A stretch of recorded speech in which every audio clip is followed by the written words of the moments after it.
오늘은 하늘 백성의 행복, 하늘 백성의 행복이라는 제목으로 말씀을 전하겠습니다.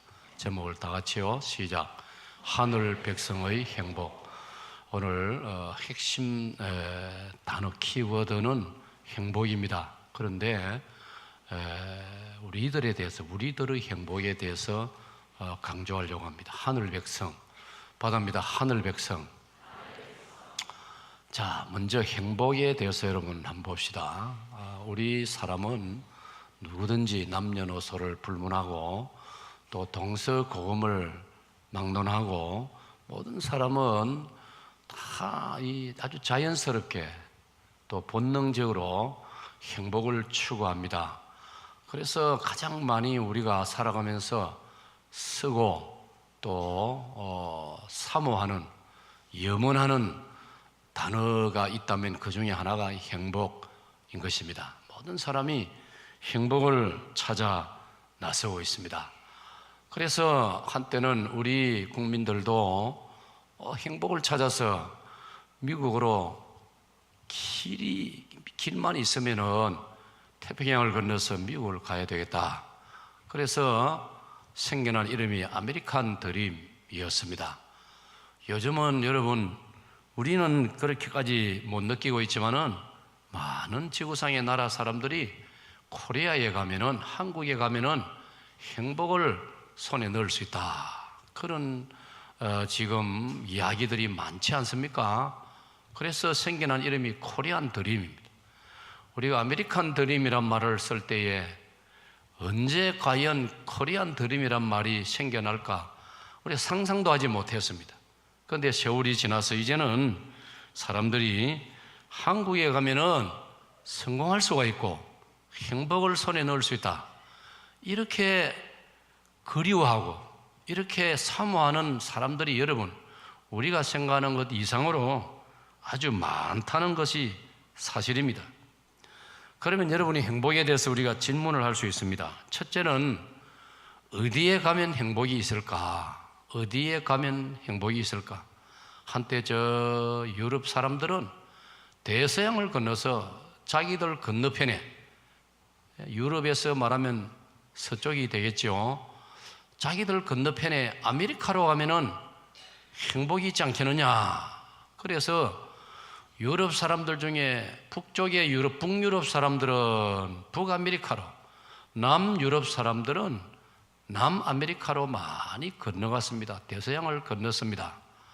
그래서 스페인 사람들이 만들어낸 말 가운데 그들이 이상향, 그들이 생각하는 아주 행복이 기다리고 있는 그런 곳을 엘도라도라고 불렀다고 하지 않습니까?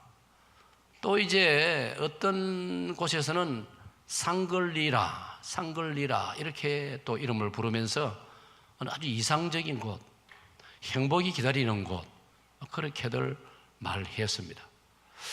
우리 동양에서는, 중국이나 우리 한국에서는 이럴 때 무릉도원이라는 말을 썼습니다. 무릉도원. 그것은 정말 복숭아 가수원이 끝없이 펼쳐져 있는, 그리고 온갖 진달래꽃, 기와요초가 허드러지게 피어있는 그런 곳이 바로 꿈에도 그리는 이상향, 행복이 기다리는 곳이 아닌가. 그래서 무릉도원이란 말로 그렇게 우리가 써왔습니다. 보편적인 단어를 빌리면 지상낙원이지요. 지상낙원을 찾아가면은 그곳에는 행복이 기다리고 있을 것이다.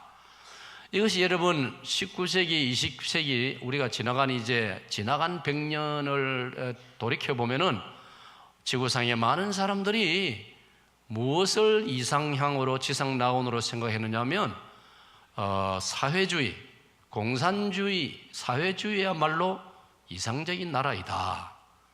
특별히 많은 나라들이 왕정 국가들이었습니다. 왕정 국가란 말하면 지금도 말하면 영국의 엘리자베스 여왕이라든지 프랑스의 옛날에 나폴레옹, 또 루이 왕조라든지 이 왕들이 통치하는 시대, 그게 이제 왕정 시대인데 많은 나라들이 왕정 시대를 겪었습니다. 우리도 마찬가지로 조선 왕조 600년 왕을 모시고 사는 그러다 보니까 왕만 아니고 왕의 자녀들, 왕의 가족들, 왕의 친족들, 왕의 인척, 왕과 관련된 그 사람들을 먹여 살리느라고 그들은 대부분 또 호의호식을 하고 호화롭게 살기 때문에 거기 드는 비용이 엄청나지 않습니까? 그러니까 많은 백성들은 비참하게 살고 왕족들은 너무나 백성들하고는 거리가 멀게 사치를 누리고 이렇게 호화롭게 사니 이제 19세기, 20세기로 접어들면서 이건 말이 안 된다. 이건 공평하지 않다. 이 맞지 않는다. 그래서 거기에 대한 대항, 저항, 반발 세력으로 등장한 것이 사회주의였습니다. 그러니까 이론적으로 사상적으로는 특별히 10대, 20대 젊은 사람들이 볼 때는 아주 솔깃한, 귀가 솔깃한 그런 사상이죠. 그래서 한때 사회주의 사상이 온 세계를 휩쓸었습니다. 사회주의가 이루어지면 그 사회는 지상낙원이 될 수 있다. 그렇게 선전하고 그렇게 이론적으로 가르쳤다 이 말이에요. 이 많은 사람이 거기에 솔깃했습니다. 그 중에 한 사람이 어떤 사람이 있느냐 하면은 프랑스의 아주 지성인으로 일컬어지는 아주 탁월한 작가로 알려진 장폴 사르트르라는 사람이죠. 사르트르. 이 사르트르가 20대 젊은 시절에 그도 사회주의에 심취했습니다. 여러분, 그거는 특별한 일이 아닙니다. 우리나라도 1930년대, 40년대에 그 유럽의 그런 사상이 들어와가지고 젊은 지성인들 가운데 공산주의, 사회주의로 기울어진 사람들이 아주 많았습니다. 그래서 사르트르가 그렇게 자기는 믿었습니다. 사회주의야말로 우리를, 이 시대를 구원할 수 있는 사상이다. 확신을 가졌습니다. 그래서 사회주의에 대해서 좋게 말하고 예찬론, 그는 또 작가니까 글을 통해서도 사회주의를 예찬하고 흠모했습니다. 마침 사회주의 종주국인 소련에서 이런 정보를 알고 사르트르를 초청했습니다. 저는 사르트르가 소련을 방문했습니다. 작가 특유의 예리한 눈을 가지고 소련을 자기 나름대로 주어진 시간 동안 샅샅이 살폈습니다. 그는 엄청난 충격을 받고 실망하고 절망하고 말았습니다. 그리고는 자기 나라 프랑스로 돌아와 가지고 사회주의와 결별했습니다. 전혀 아니었습니다. 전혀 자기가 기대한 지상낙원이 아니었습니다. 소련 사회는 숨도 제대로 못 쉬는, 언론과 사상의 자유가 완전히 박탈된 소련의 비밀경찰 KGB가 사회를 꽁꽁 얼어붙게 만드는, 그래서 숨이 막혀 살 수 없는 사회라는 걸 알고 그는 프랑스로 돌아와서 사회주의에 대해서 다시 새로운 평가를 내리고 올바른 판단을 그는 하려고 노력을 했었습니다. 그렇습니다, 여러분. 이 세상에 진정한 행복을 찾아보기는 어렵습니다. 왜 그런지 아세요? 이 세상은 에베소서 2장 1절 이하를 보면 이 세상은 당분간이란 말은 예수님이 재림하셔서 이 세상을 완전한 하나님의 통치로 이렇게 접어들게 하기 그전까지는 이 세상은 에베소서 2장 1절 이하를 보면은 마귀가 득세를 하고 있어요. 여러분, 마귀가 설치는 세상에 무슨 진정한 행복이 있겠습니까? 아까 말한 대로 사회주의나 공산주의도 마귀가 이용하는 하나의 인간들의 잘못된 사상에 불과한 것입니다. 두 번째로, 왜 이 세상에는 진정한 행복을 우리가 찾아볼 수 없느냐, 만날 수 없느냐 하면은 이 세상은 아담의 후손들이, 즉 저와 여러분도 마찬가지고 지구상의 모든 인간은 아담의 후손들입니다. 받아입니다. 아담의 후손. 여러분, 이게 신학적으로 기독교인들로서는 이거 중요한 하나의 의휘입니다. 이걸 알아야 됩니다. 이 세상은 아담의 후손들이 살고 있습니다. 그래서 저 사람이 잘났다, 저 사람이 멋있다, 저 사람이 괜찮다, 저 사람이 훌륭하다 한들 알고 보면은, 가까이 가서 겪어보면은 별 수 없다 이 말이에요. 뭡니까? 다 아담의 후손이라 이 말이에요. 한 번 더 받아, 아담의 후손. 여러분, 아담의 후손이 뭔 별 수가 있겠습니까? 아담의 후손이란 말은 뭐냐면 죄인이라는 뜻이에요. 죄가 뭡니까? 여러 가지로 설명할 수 있지만 이런 경우에 죄를 설명할 때는 자기 욕심인 거예요. 아담이 욕심 부렸고 하와가 욕심 부렸고 전부 욕심이에요. 그래서 야고보서 1장 15절에 뭐라 기록되어 있어요? 욕심이 잉태한 적, 그 다음 뭐지요? 죄를 낳고 죄가 장성한 적 사망을 낳느니라. 그러니까 죄는 다른 말로 욕심인 거예요. 그러니까 우리 인간은 아담의 후손이기 때문에 모두가 죄인이고, 모두가 죄인이기 때문에 지구상에 우리 모든 인간은 각자 자기 마음속에 욕심이 들어앉아 있는 거예요. 욕심이 가득 차 있는 거예요. 욕심이 가득 차 있는 이 세상에 어디에 지상 낙원이 있겠습니까? 어디에 패러다이스가 있습니까? 있을 수가 없는 거예요. 그런데 그럼에도 불구하고 오늘 우리는 기독교 신자들입니다. 기독교 신자는 다른 말로 말하면 하나님의 자녀입니다. 받아입니다. 하나님의 자녀. 영접하는 자 곧 그 이름을 믿는 자들에게는 하나님의 자녀가 되는 권세를 주셨다. 요한복음 1장 12절. 로마서 8장 15절. 예수님을 믿는 우리는 담대하게 쑥스럽게 생각하지 아니하고 하나님을 아버지라 부를 수 있도록 성령님께서 우리에게 그런 믿음과 확신과 용기를 주신다라고 말씀했습니다. 그러므로 저와 여러분은 기독교 신자는 하나님의 자녀인 것입니다. 하나님의 자녀는 또 다시 말하면 뭡니까? 장차 하늘나라에 가서 살 사람들이기 때문에 하늘나라 시민이요 하늘 백성인 것입니다. 빌립보 3장 20절.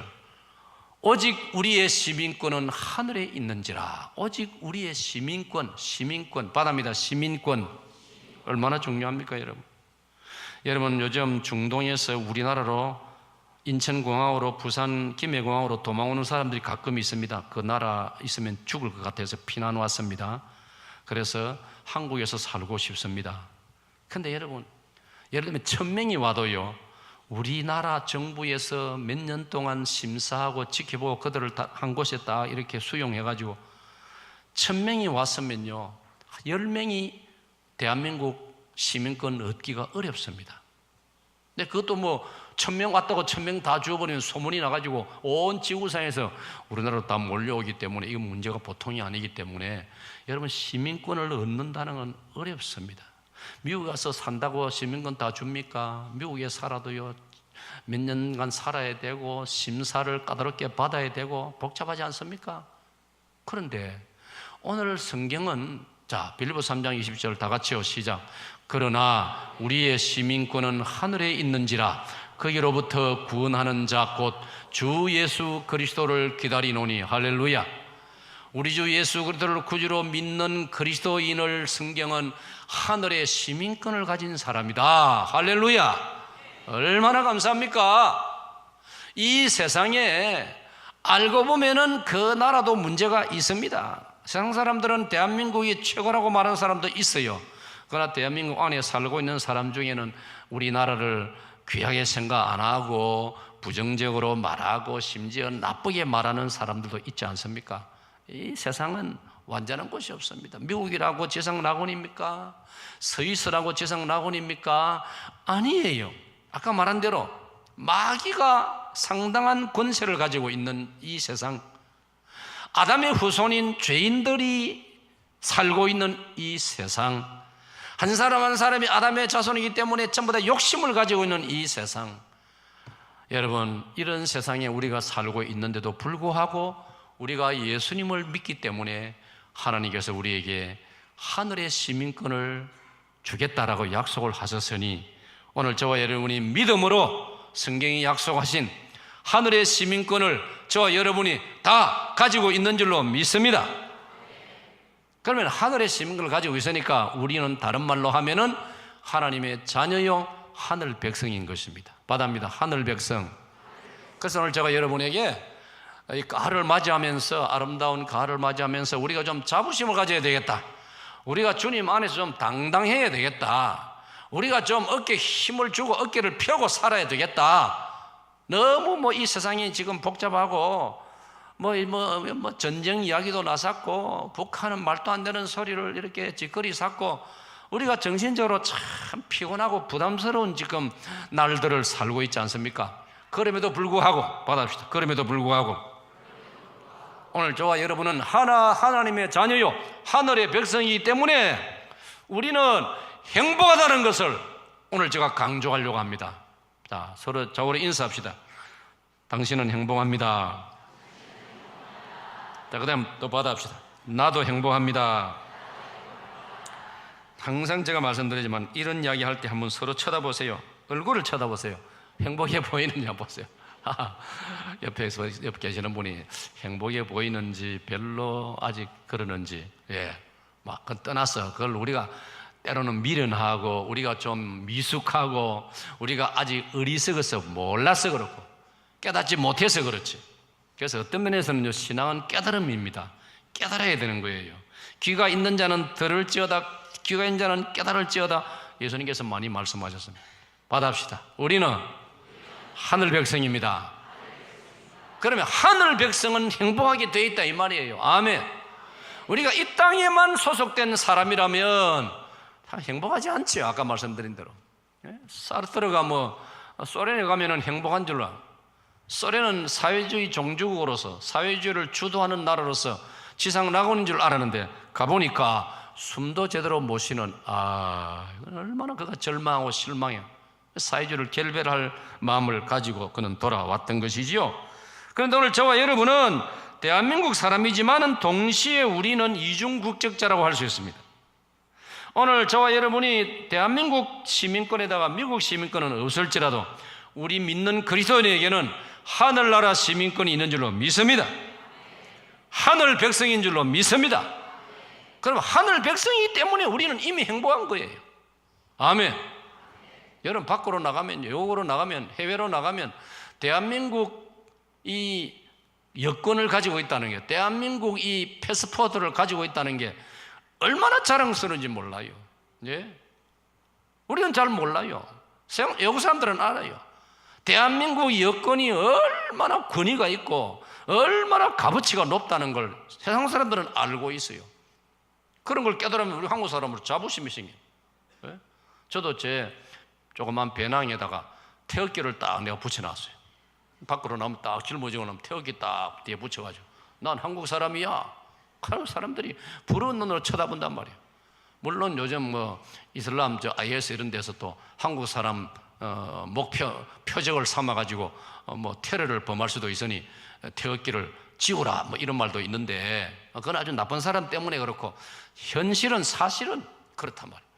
그것도 그렇는데 하늘나라 시민권, 하늘 백성 자부심 가질만 하지 않습니까 여러분?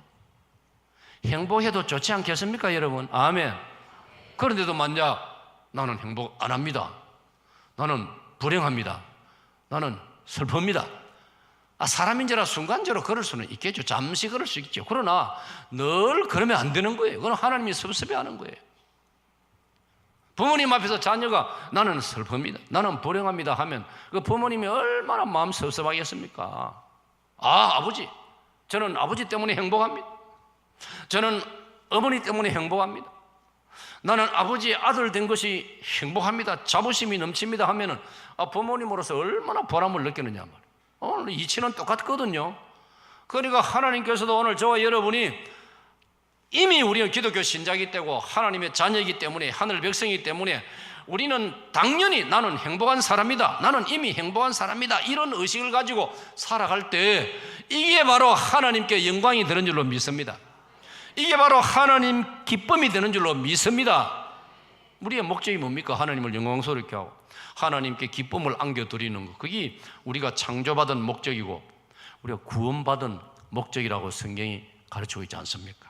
자, 그래서 오늘 성경을 통해서 하늘 백성으로서의 행복을 확실히 붙드는 여러분 되시기를 축원합니다. 그러면 첫째로 드릴 말씀은, 강조할 말씀은 다 같이요, 시작. 감사 찬송할 때 하늘 백성은 행복하다. 할렐루야. 자, 제가 질문합니다. 뭐 할 때 행복하다고요? 감사 찬송할 때 하늘 백성은 행복하다. 오늘 본문 말씀을 보겠습니다. 두 구절을 보겠습니다. 40절 먼저 봅니다. 다 같이요. 이에 감사 찬송하는 두 무리가 하나님의 전에 섰고 또 나와 민장의 절반도 함께하였고. 여기 보세요. 오늘 본문을 보니까요, 이스라엘 백성들 무리가 예루살렘에 다 모였어요. 성전에 다 모였어요. 그들이 뭘 하고 있느냐? 감사 찬송하고 있어요. 왜 감사 찬송하는지 아세요? 오늘 느헤미야 본문의 배경이 뭔지 아세요? 여러분, 이스라엘 백성들이 바벨론으로 포로가 되어 갔습니다. 슬픈 일입니다. 때로는 이해가 좀 안 돼요. 여러분 궁금하지 않습니까? 아니, 선민 이스라엘이 elected people, 하나님이 선택하신 백성, 하나님이 특별히 사랑하시는 이스라엘, 왜 그 이스라엘이 불신 이방 나라 바벨론에 포로가 됩니까? 때로 제가 나이가 어릴 때는 이런 성경 읽으면 이해가 안 돼요. 아니, 하나님께서는 뭐 하고 계시나? 하나님께서는 왜 선민 이스라엘이 저 잔악 무도한 바벨론 나라에 짓밟히고 포로가 되어 가는 걸 그냥 용납하시는가? 하는 궁금증이 있었어요. 사랑하는 여러분, 그러면 그런 이스라엘 백성도 그런 비참한 역사를 겪을 수 있었다고 한다면 오늘 우리들도 정신 차려야 되는 거예요. 우리가 때로는 저 악하고 사악한 공산주의, 그러나 때로는 공산주의 때문에 핍박을 받고 박해를 받고 침략을 당하고 이런 역사가 지구상에 지난 100년 동안에 많았지 않습니까? 그 때문에 우리들도 너무 방심하지 말고, 이거 미국이 있으니까 뭐 설마 그러지 말고, 우리가 오늘의 조국의 상황을 바라보면서 우리도 정말 하나님 앞에 간절한 마음으로 하나님께서 이 땅을 긍휼히 여겨주시고 하나님이 이 땅의 주인 되어주시고 하나님께서 북녘 땅에 불쌍한 지하교회 성도들을 고난당하는 아무것도 모르고 정말 비참하게 속아서 살고 있는 북한 동포들도 지금 저 여러분이 제시한 공통기도 제목에 들어있지 않습니까? 북한 동포들도 자유를, 기본적인 자유를 누리고 인권을 누릴 수 있도록 하나님께서 북한의 공산주의를 막아주시고 궁극적으로 북한 땅에서 공산주의가 사라지고 아름다운 삼천리반도 금수강산이 온전히 회복될 수 있도록 하나님께 우리가 간절히 기도해야 할 줄로 믿습니다. 자, 이렇게 바벨론으로 포로가 되어 간 이스라엘 백성을 하나님께서 때가 되니까 긍휼히 여겨 주셔가지고 해방을 시켜주셨어요. 그래서 이스라엘로 돌아오게 됩니다. 물론 그동안에 무려 70년이니까 바벨론 땅에서 세상 떠난 사람도 많겠지요. 그런데 좀 이제 나이 오래된 사람이나 또는 그 뒤에 태어나고 젊은 사람들은 이제 많이 이스라엘로 다시 고향으로 돌아오게 되었어요. 그래서 오늘 읽은 느헤미야서는요, 고향으로 돌아온 이스라엘 사람들이 하나님 앞에서 무너진 예루살렘 성을 다시 보수하고 바벨론 군대에게 파괴된 예루살렘 도시를 다시 재건하고 특별히 무너진 예루살렘 성전을 재건하고 회복하고 그리고 그동안 중단되었던 예배를, 제사를 하나님께 드리는 그 이야기가 느헤미야서입니다. 그리고 느헤미야 앞에 에스라서도 같은 맥락이에요. 그래서 영적으로는 에스라를 하나님이 지도자로 세우시고 또 현실적으로는 느헤미야를 하나님이 지도자로 세우셔가지고 이스라엘 백성들이 파괴된 이스라엘 땅과 예루살렘을 다시 회복하고 재건하고 중단되었던 예배를 하나님께 드리는 장면이에요. 그리고 그들이 그 제사라는 게 뭡니까, 여러분? 물론 구약 성경의 제사라고 하면 거기에 제물이 동원되고 그 여러 가지 참 간단하지 않은 여러 가지 절차들이 있지요. 그러나 사실 그것마저도 핵심이 뭐냐? 중요한 정신이 뭐냐? 그 정신은 하나님께 감사 찬송 드리는 거예요. 할렐루야, 할렐루야. 그래서 우리도 오늘 예배 드릴 때 아까 찬송을 불렀습니다. 내 마음에 한 노래 예수 우리 왕이시라는 거 불렀습니다. 우리 찬양대가 찬양을 했습니다. 그러니까 제사라는 거, 예배는 말할 것도 없고 구약시대 제사도 핵심이 뭐냐? 하나님께 감사 찬송하는 겁니다. 사랑하는 여러분, 하나님께서는 우리가 하나님을 향하여 내 마음에서 우러나오는 감사와 찬송을 할 때에 우리가 행복을 느끼도록 복 주시는 걸 여러분 믿으시기를 바랍니다. 그래서 다시 말씀드립니다. 받아봅시다. 감사 찬송할 때 우리는 행복합니다. 할렐루야. 잘 기억하세요. 여러분, 우리가 예배 드리는 거, 이스라엘 백성이 하나님께 제사를 드리는 거, 하나님께서 사실 원하시는 게 아니에요. 하나님에게 꼭 필요한 게 아니에요. 여러분, 우리 하나님께서 뭐가 부족하시겠습니까? 찬송으로 말하면 천사들이, 천군 천사들이 하나님을 찬송하는데요, 하나님께 뭐가 부족하겠습니까? 하나님은 아쉬울 게 없어요. 그러므로 다시 한번 생각을 해보면은, 제사를 드리는 것도 이스라엘 백성 행복하라고, 오늘 우리가 예배를 드리는 것도 예배를 드림으로 결과적으로 저와 여러분이 행복하라고 하나님께서 우리로 하여금 예배하라고 하는 줄로 믿습니다. 이걸 깨달아야 되는 거예요. 이걸 못 깨달으면 내가 자꾸 수동적이, 피동적이 됩니다. 오늘도 예배하러 가야 되나? 오늘도 하나님께 예배 드려야 되나? 아니에요. 그런 측면도 교리적으로는 있지만은, 하나님이 바라시는 것은 이 예배를 드림으로써 너희들이 행복하라. 할렐루야. 너희들이 행복하라는 거예요. 그러니까 여러분, 오늘 우리는 하늘 백성으로서, 우리는 그리스도인으로서, 우리는 성도로서 다른 데 행복이 있는 게 아니고, 다른 무엇을 할 때 행복이 있는 게 아니에요. 돈 주고 노래방에 가서 노래 불러야 행복한 게 아니에요. 노래방에 가면 안 된단 말이 아니에요. 얼마든지 가세요. 가서 노래도 많이 실력이 늘어나가지고 찬송도 잘하고, 그거 좋은 일이에요.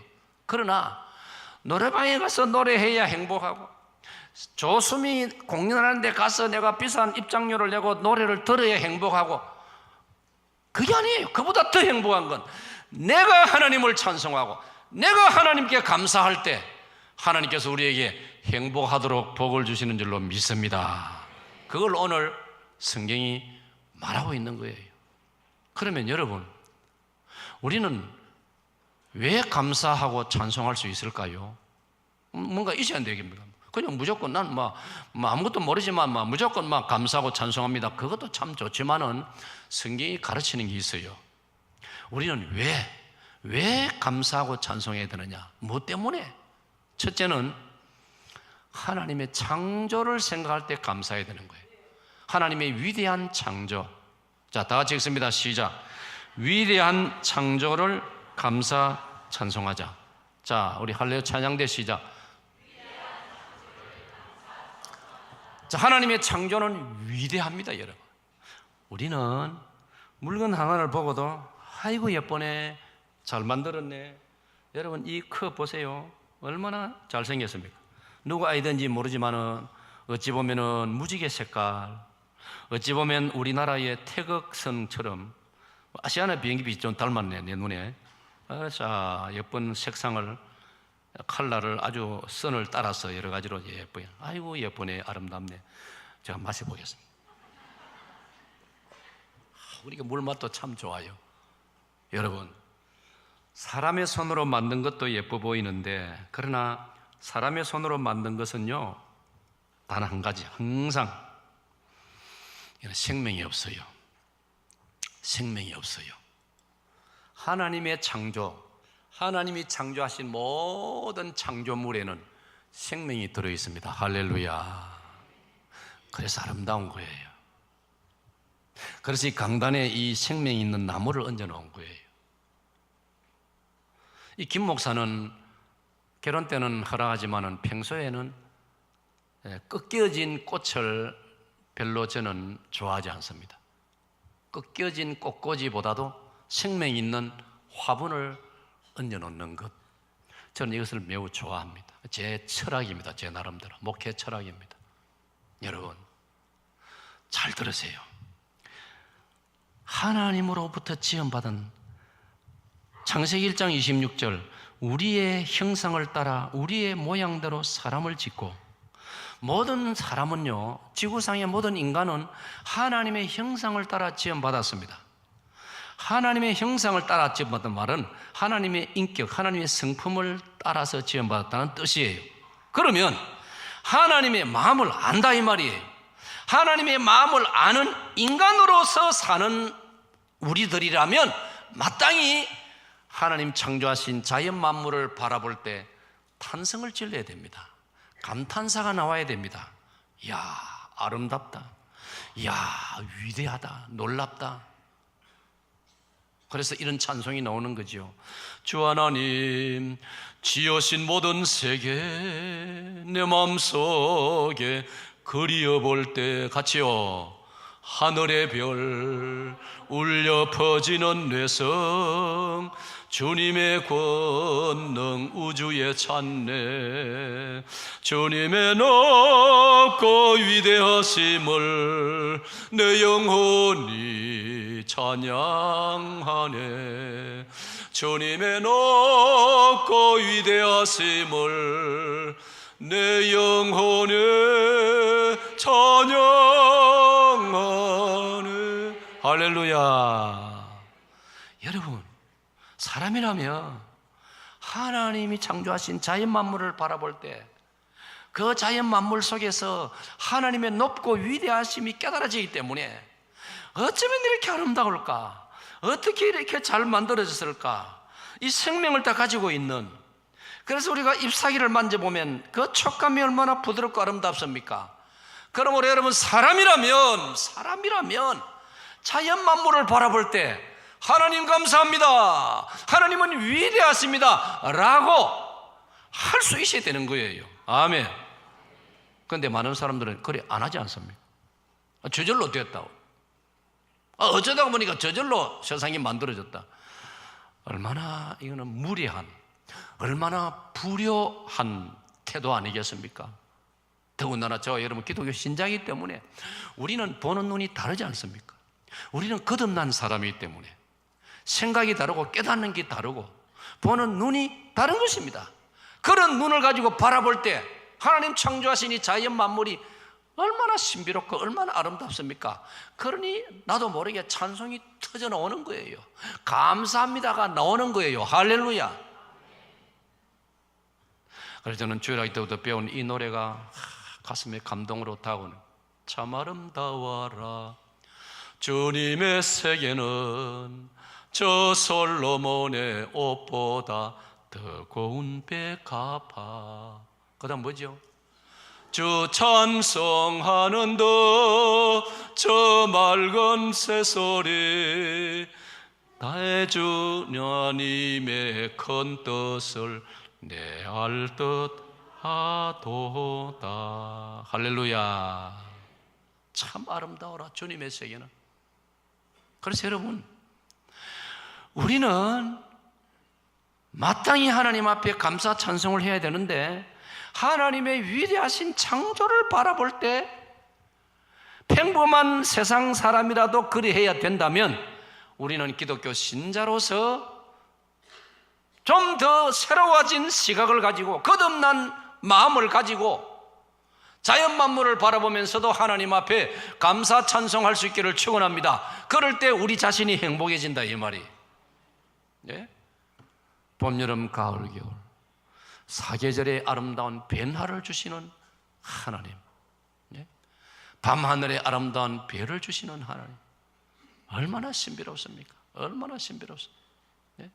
어제 저녁에 중국의 어느 도시에 간장을 담는데 어디 다큐멘터리에 이런 내용이 나와요.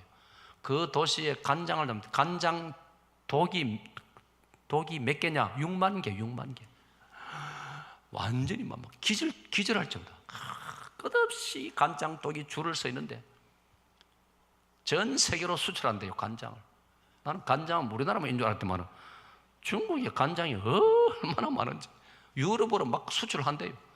근데 그 이제 간장 그걸 다루는 그 직원 중에 대장이 높은 사람이 미국 기자가 가서 인터뷰를 하는데 우리는 규칙적으로 뚜껑을 열고 햇볕이 쪼여져야 됩니다. 햇빛이 안 쪼이면 간장이 안 됩니다. 그래가지고 딱 시간이 되면요, 그 직원들이 그 기술자들이 나와가지고 간장 그 뚜껑을 간장통 그 뚜껑을 벗기는데 그것도 숙련된 기술로 쫙 벗기는데 와, 감동적이더라고요. 우리는 이제 사기로 된 옹기 그릇 뚜껑인데 중국은 보니까 그게 아니더라고요. 아주 가벼운 뚜껑을 촤촤촤촤 그랬던데, 그래서 그 사람이 시종 강조하는 게 햇볕을 쪼여줘야 됩니다. 여러분 얼마나 신비롭습니까? 인간이 아무리 한다고 해도요, 하나님의 이 창조의 세계의 도움을 받지 않으면 아무것도 안 되는 거예요. 이런 걸 생각할 때 우리가 깨달아지는 거예요. 그 중국의 그 간장 전문가는 그 태양이, 그 햇볕이 하나님이 주신다는 걸 그건 모르고 있는 거예요. 왜? 얼마나 안타까운 일입니까? 예? 마태오 5장 45절에 하나님께서 악인과 의인을 구별하지 아니하시고 햇볕을 주시고 비를 주신다. 할렐루야. 예수님이 산상보훈에서 하신 말씀이에요. 우리 믿는 성도는 그런 한 구절만 읽어도 마음이 감동으로 다가와고 하나님을 찬양하게 되고, 태양을 바라볼 때, 아름다운 산천을 바라볼 때 그 하나님 찬양하게 되는 거예요. 받아봅시다. 감사 찬송할 때 위대한 하나님의 창조 세계를 바라보면서 기독교 신자라면 마땅히 감사 찬송해야 되는 것입니다. 감사 찬송하면 하나님이 기뻐하실 뿐 아니라 결과적으로 우리 자신이 행복해진다는 걸 믿으시기를 축원합니다. 그 다음에 신비로운 구속을 생각할 때 감사 찬송하지 않을 수가 없는 겁니다. 다 같이요, 시작. 신비로운 구속을 감사 찬송하자. 여기 여러분 자막에 구속이라는 단어를 가만히 보세요. 참고로 한자를 적어 놨습니다. 구속은 구속이라고 이렇게 읽어야 됩니다. 구속 이렇게 읽지 마시고 바다입니다. 구속. 구를 조금 길게 낮추어 가지고 길게 발음을, 그래야 차별이 됩니다. 구속이란 말은 저 한자가 뜻이 뭐냐면 속량을 속자인데, 저 속자 속에는 앞에 조개 패자가 붙어 있습니다. 저거는 뭐냐면 돈이라는 뜻입니다. 옛날에는 그래서 모든 돈을 의미하는 데는 조개 패자가 들어가거든요. 그래서 이제 이 돈을 지불하고 구원받았다, 구원하였다, 그런 뜻이에요. 구속이란 말은. 그러면 돈 가지고는 안 되지 않습니까? 돈으로도 못 가요. 그러니까 뭘로 갑니까? 믿음으로 가는데 뭘 믿느냐? 예수님의 십자가 피를 믿는 거예요. 그러니까 예수님의 십자가 피를 지불하시고 우리를 죄에서 구원해 주신 거예요. 할렐루야. 그것을 구속이라고 부르는 거예요. 바답니다. 구속. 그러니까 저와 여러분이 이 예수님의 신비로운 구속, 예수님이 하나님의 아들이시고 성자 하나님이신데 사람이 되어 이 땅에 오셔가지고 어린 시절부터 인간의 경험을 다 하시고 마지막에 자기 몸을 십자가에서 피 흘려 죽으셨다. 그러므로 믿는 자를 구원해 주신다. 이게 얼마나 신비로운 이야기입니까? 이 예수님의 신비로운 구속을 생각할 때 감사 찬송 어떻게 안 할 수가 있습니까, 여러분? 그래서 찬송가의 303장 1절에는 이렇게 되어 있습니다. 날 위하여 십자가의 중한 고통 받으사 대신 죽은 주 예수의 사랑하신 은혜여. 그 다음에 보배로운 피를 흘려 영영 죽을 죄에서 구속함을 받은 우리 어찌 찬양 안 할까. 할렐루야. 저 찬송에 답이 다 나와 있어요. 구속함을 받은 우리, 영영 죄에서 죽을 수밖에 없는 우리를 구속해 주셨으니 어찌 찬양 안 하겠느냐, 이 말이에요. 오늘 그러므로 우리 주 예수 그리스도의 십자가로 말미암아 날 같은 죄인 예수 믿어 구원받게 된 걸 생각할 때 기독교 신자는 자연스럽게 감사와 찬송이 터져 나오는 줄로 믿습니다. 그리고 이 구속의 찬양을 하다 보면 내 마음에 평강이 찾아오고 내 영혼이 행복해지는 것입니다. 할렐루야. 할렐루야. 내가 부르는 찬송 그거예요. 평화 평화로다 하늘 위에서 내려오네. 평화 평화. 내 마음속에 감사 찬송이 안 나올 수 없는 겁니다. 이럴 때 진정으로 내가 행복해지는 거예요. 예? 다른 무엇 때문이 아니고 세상의 무엇 때문이 아니고. 오늘 이것을 정말 저와 여러분이 다시 한번 마음속에 깊이 생각하면 좋겠습니다. 사랑하는 여러분, 정말 마음에 기쁜 것은요, 지구상에 많은 민족이 있지만 우리 한민족은, 우리 조상들은요, 조상 때부터, 상고시대 때부터 하늘의 하나님을 높이 찬양하는 좋은 전통을 가지고 있더라고요. 우리 조상들이. 여러분, 학교 시절에 공부한 이야기입니다. 고구려 시대 우리 조상들은 뭐 했지요? 동맹이라는 이름으로 하늘의 제사를 지냈어요. 10월 달이 되면 추수를 끝내고. 우리가 추수감사절이에요. 우리 민족은 성경이 없던 시절에도 그랬어요. 정말 우리 조상들 지혜롭고 현명해요. 할렐루야. 우리가 이런 좋은 조상들을 가졌다고. 부여도 우리 조상들 아닙니까? 고구려 옆에 같이 있던 부여의 우리 조상들은 12월 달에 영고라는 이름으로 하늘의 제사를 지냈어요. 동예와 옥저 우리 조상들은요 10월 달에 무천이라는 이름으로 제사를 지냈어요. 하늘을 향하여 춤추고 노래하면서 추수를 감사하는 제사를 드렸어요. 신라백제를 비롯한 사만에서는 마한 지난 배난, 사만에서는 시제 또는 팔관회라는 이름으로 하늘을 섬겼다. 놀라운 일 아닙니까? 고려시대 우리 조상들은 신라 것을 본받아 가지고 팔관회라는 이름으로 하늘의 제사를 드리고, 조선왕조 때는 제천이라 해가지고 제천, 제사 제자 하늘 천자, 조선왕조 시대 때 우리 조상들은 하늘의 제사를 드렸습니다. 할렐루야. 제가 이 얘기를 왜 하는지 아세요? 우리 조상들은 성경도 모르고 교회도 없고 기독교가 뭔지 모르던 시대에도 인간이 본능적으로 하늘의 제사 드릴 줄 알았어요. 그렇다면 오늘 저와 여러분은 특별 은총을 받아가지고 성경이 있고 교회가 있고 예수님이 이 땅에 오신 걸 우리가 알고 있고 그 예수님 통하여 믿음을 가지면 죄 용서받아 구속을 받는 이걸 생각하면 어찌 찬양 안 할 수 있습니까? 어찌 감사 안 할 수 있습니까? 감사 찬송 더 적극적으로 충만하게 하나님께 올려드리시기를 축원합니다. 그리하면 하나님께서 우리에게 행복이 넘치도록 해주신다 이 말이에요. 할렐루야. 그게 뭐 물질적으로 뭐 건강적으로 그것도 당연히 포함되겠지만은 중요한 것은 내 심령 속에 내 영혼 속에 행복이 충만하도록 하나님께서 은혜 주시는 줄로 믿습니다. 여러분, 이 구속을 골로새서 1장 13절 14절은 이렇게 설명하고 있습니다. 다 같이요.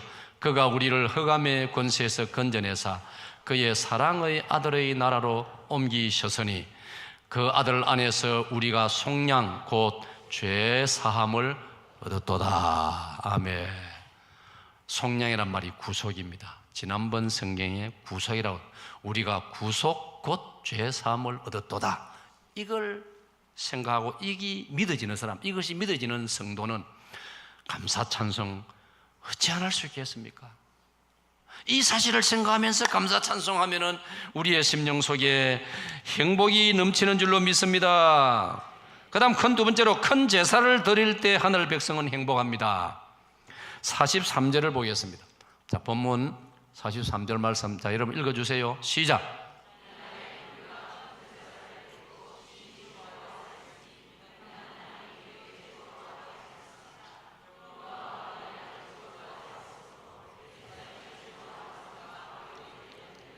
자, 우리는 43절 말씀 자세히 주목합시다. 이날에 무리가 큰 제사를 드리고 큰 제사를 드렸다. 여러분, 이스라엘 백성들이 하나님 앞에 큰 제사를 드릴 때, 이 큰 제사란 말은 힘을 다하는 예배, 최상의 예배, 최선의 예배, 온몸으로 드리는 예배, 진심을 다하여 드리는 예배를 큰 제사라고 말할 수 있는 거예요. 큰 제사를 드리니까 결과적으로 어떻게 됐어요? 심히 즐거워하였다. 저 말은 행복하다는 말 아닙니까, 여러분? 자, 여러분, 제가 여러분이 강조합니다. 우리가 하나님을 예배할 때 거기에 행복이 있는 줄로 믿습니다. 여러분이 하나님 앞에 전심을 다하여 예배 드릴 때 거기에 하나님께서 행복을 주시는 줄로 믿습니다. 그런데 우리 많은 사람들이 엉뚱한 데 가서 행복을 찾아보려고, 술집에 가서 행복을 찾아보려고, 이상한 데 가서 뭐 행복을 찾아보려고. 아니에요. 아까 말했지 않습니까? 사르트르는 사회주의 종주국에 가면은 거기에 지상낙원이 있을 것이라고 기대하고 찾아갔지만 그는 절망하고 돌아왔습니다. 지난주에 말씀드렸지만 주한미군 젠킨스는 20살 남짓 젊었을 때 한국에서 무슨 잘못을 저질렀는지 그는 북한으로 도망가면 그래도 내가 날 환영하고 잘 받아주고 행복하게 안 살겠느냐. 그는 북한에 살다가 비참하게 나이 들어서 이제 미국으로 어쩌다 일본으로 돌아가 일본에 살고 있는데 저는 자료 가지고 말했죠. 그는 한마디로 나는 북한에서 개같이 살았다. 너무나 당연한 거예요. 이 지상에 어디에 뭐가 있겠습니까? 더군다나 사회주의, 더군다나 공산주의 사회에.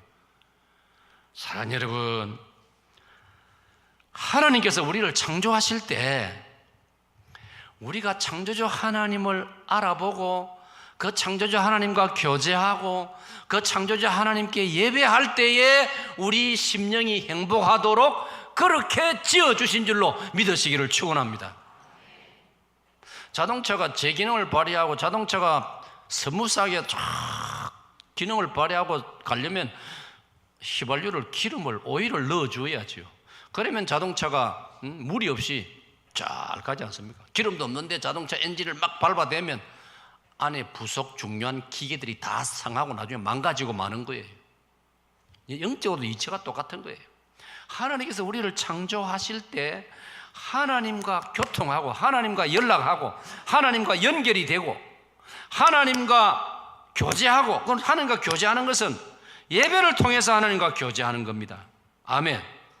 하나님과 교제하는 것은 예배를 통해서 가장 잘 교제가 되는 거예요. 그럴 때 하나님은 우리에게 행복을 누리도록, 행복을 맛보도록 해주신다. 이게 성경의 약속인 거예요. 할렐루야. 그러니까 이들은 큰 제사를 드릴 때 심히 즐거워하였더라. 할렐루야. 저 보세요.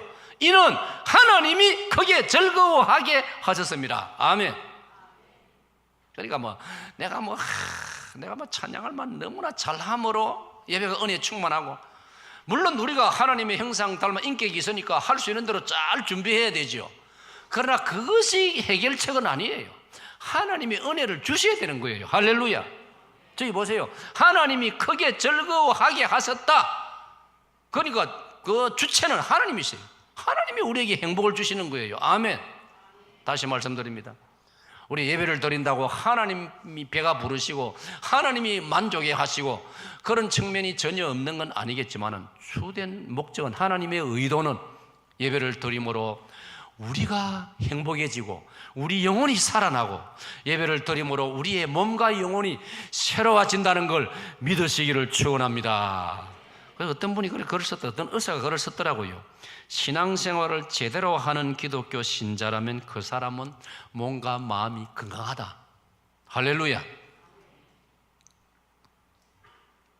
그 다음 밑에 보세요. 저기 네 번째 줄 보세요. 부녀와 어린 아이도 즐거워하였으므로. 부녀와 어린 아이도 즐거워해. 그래서 큰 제사, 좋은 예배, 하나님이 기뻐하시는 온전한 예배는 뭐냐? 가족이 함께 하나님 앞에 예배 드려야 되는 거예요. 저기 보세요. 부녀, 여인들도 보통 그 이스라엘 사회 문화에 보면은 여성들이 끼일 수 없는 경우가 많아요. 물론 나름대로 의미도 있겠고 그러는 건 또 잘못된 어떤 전통도 많겠지요. 그런데 저기 예배는 보세요. 부녀와 아이들도 같이 하나님께 예배드리고, 그래서 같이 즐거워할 때 그 예배가 큰 예배고 온전한 예배고 하나님이 기뻐하시는 예배인 줄로 믿습니다. 그래서 여러분, 우리 하늘 백성의 행복은, 기쁨은 뭡니까? 나만 기쁘면 되는 게 아니에요. 가족이 같이 기뻐하고, 남편도 기뻐하고, 아내도 기뻐하고, 아이들도 기뻐하고, 이 은혜가 여러분의 가정에 넘치시기를 축원합니다. 자, 마지막 세 번째로 하늘 백성의 행복이 뭐냐? 다 같이 읽습니다. 시작. 신실한 제사장들이 있을 때 이스라엘 백성들은 행복해 합니다. 여러분, 자 44절을 읽겠습니다. 44절 말씀. 그날에 사람을 세워, 저 보세요, 곡간을 맡기고 제사장들과 레위 사람들에게 돌릴 것 곧 율법에 정한 대로. 여러분, 우리가 하나님 앞에 예물 드리는 것도 말이죠, 감사 예물, 11조, 이 예물 드리는 거 보세요. 율법에 정한 거예요. 마땅히 해야 되는 거예요. 거제물이란 말은 요즘 말로 말하면 감사 예물이에요. 그 다음에 11조를 모든 성읍 밭에서 거두어 예루살렘 성전 곳간에 쌓게 하였노니 이는 유다 사람이 받합니다. 유다 사람이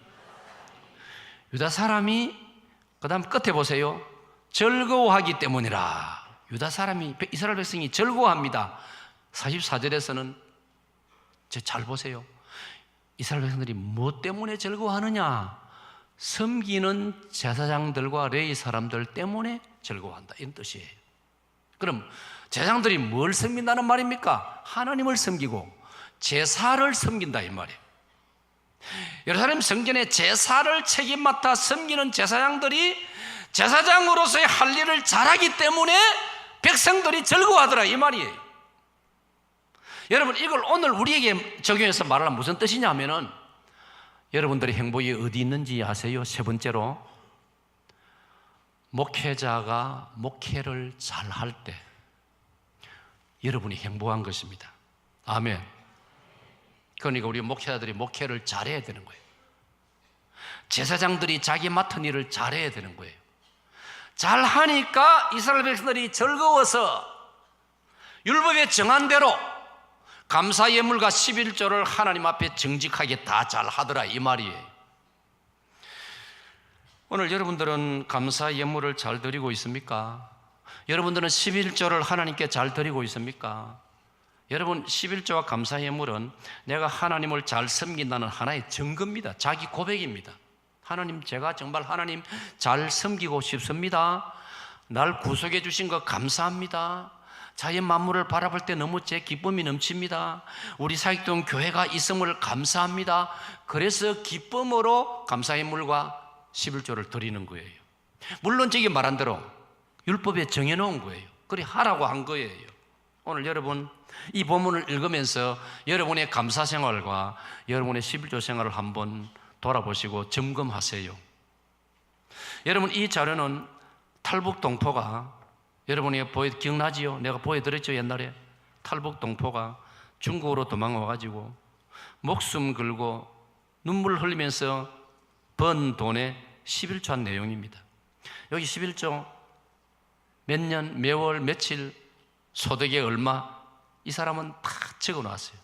그래가지고 11조 중국 돈으로 915원, 난 우리 돈 얼마인지 모르겠어요. 915원을 우리 교회로 보내왔던 것 아닙니까? 사랑하는 여러분, 탈북 동포도 이렇게 11조 하는 이 사명을 하나님 앞에 마땅한 줄로 알고 열심히 하고 있어요. 오늘 사랑하는 여러분, 참된 그리스도인은 감사 예물과 11조를 하나님께 드릴 때 그 마음속이 행복해지는 거예요. 그 마음속에 기쁨이 넘치는 거예요. 할렐루야. 우리는 성경에서 아브라함의 11조를 봅니다. 야곱의 11조를 알고 있습니다. 여러분, 콜게이트 치약과 비누를 만드는 회장 콜게이트 씨는 가난한 어린 시절 객지로 돈 벌러 가면서 어머님이 당부했습니다. 얘야, 네가 땀 흘려 일해서 수입이 있으면 하나님 앞에 정직하게 11조를 드려라. 어머니가 그 한마디 딱 일러주었습니다. 콜게이트는 어머니의 그 말씀을 평생에 실천했다라고 우리가 아름다운 믿음의 위인들의 전기에서 발견하게 되어지는 것입니다. 사랑하는 여러분, 오늘 여러분들, 우리에게 하나님이 아름다운 사역동 교회를 주시고 50년 동안 건강하게 여기까지 에베네셀을 나아온 신앙의 정통과 생활의 순결을 강조하는 이 건강한 사역동 교회에서 하나님의 진실한 종들과 함께 여기서 신앙생활하고 있다는 걸 생각할 때 여러분의 마음속에서 감사와 찬송이 하나님을 향하여 넘쳐나기를 축원합니다. 그래야 할 때 하나님께서는 여러분에게 행복을 느끼도록 해주신다는 겁니다. 이 은혜를 여러분 누리시기를 바랍니다. 오늘 저는 하늘 백성의 행복에 대해서 말씀을 증거했습니다. 받아봅시다. 하늘 백성의 행복. 감사 찬송할 때 위대한 창조를 감사 찬송하고 신비로운 구속을 감사 찬송하십시오. 그러면 하나님께서 여러분에게 말로도 할 수 없는 행복을 경험하게 할 것입니다. 예배를 드릴 때 하나님께 힘을 다하여 예배하십시오. 그럼 하나님께서 여러분에게 무한한 행복을 경험하도록 해주신다고 성경이 약속하고 있습니다. 아름다운 교회를 주시고 하나님의 종들이 신실하게 하나님의 말씀을 증거하며 여러분의 영혼을 돌볼 때에 여러분 이 사실로 인하여 하나님께 감사 찬송하시기를 바랍니다. 그럴 때 하나님 여러분에게 무한한 행복을 누리도록 해주겠다라고 약속하셨습니다. 이 은혜가 여러분들 심령 속에 넘치시기를 축원합니다.